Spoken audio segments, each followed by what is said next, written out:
Meghalaya separate হওয়ার পর থেকে বহুত নেতৃবর্গই আমাদের এই নন ট্রাইবাল কোণ থেকে নেতৃত্ব দিয়েছেন। আমাদের শিলংয়ের রাজধানীতে মেঘালয় রাজ্যে আমি অন্তত দেখলাম এই মেঘালয় রাজ্যের একমাত্র নন ট্রাইবালের গৌরব এটি মন্ডল সাহেব, প্রথম মিনিস্টার উনি হাসিল করে নিয়ে আসছিলেন। দ্বিতীয়বার মেঘালয়ের সর্বোচ্চ কনস্টিটিউশনাল পদ স্পিকার হিসাবে আমিও ওইবার ওনার জন্য মেহনত করেছিলাম। উনি এমএলএ হয়ে আসেন, উনি এই সর্বোচ্চ পদ নন ট্রাইবালের কোণ থেকে উনি হাসিল করে নিয়ে এসেছেন। মন্ত্রিত্ব কথায় ছিল না মন্ত্রী, উনি এমএলএ হলেই মন্ত্রী। এইবারও আল্লাহর রহমে উনি জি চেয়ারম্যান হয়েছে, আমরা হয়তো ভাবছি চেয়ারম্যান। মেঘালয় রাজ্যের প্ল্যানিং বোর্ডের চেয়ারম্যান আমাদের প্রাক্তন চিফ মিনিস্টাররা স্বর্গীয় পুণ্য এ সাংমা, স্বর্গীয় ডিডি লাপাং, স্বর্গীয় শালসিং মারাক, যারা চিফ মিনিস্টার থাকেন তিনারাই মন্ত্রী আর নেওয়া চলে না, প্রটোকল ওদেরকে অ্যালাউ করে না, যার জন্য ওনাদেরকেই প্ল্যানিং বোর্ডের চেয়ারম্যান দেওয়া হয়।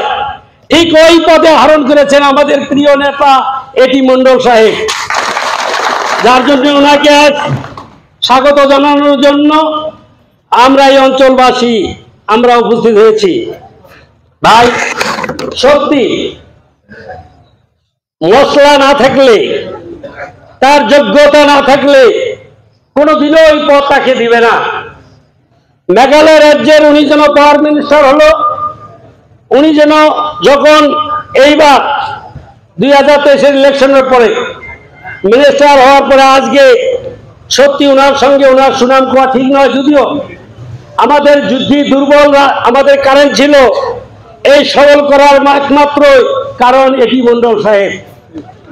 ওনার নেতৃত্বে ওনার বুদ্ধিযোগে আজ Meghalaya electricity board, electric power ডেভেলপমেন্টের ডেভেলপ।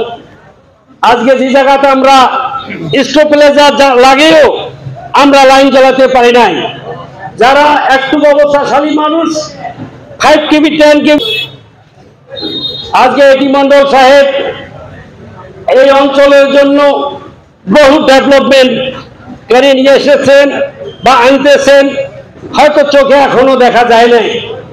ভাই যে কিছু কর্ম করা এবং সেটা বাহির হওয়ার সময় লাগে। আজকে হয়তো অপোজিশন লোকেরা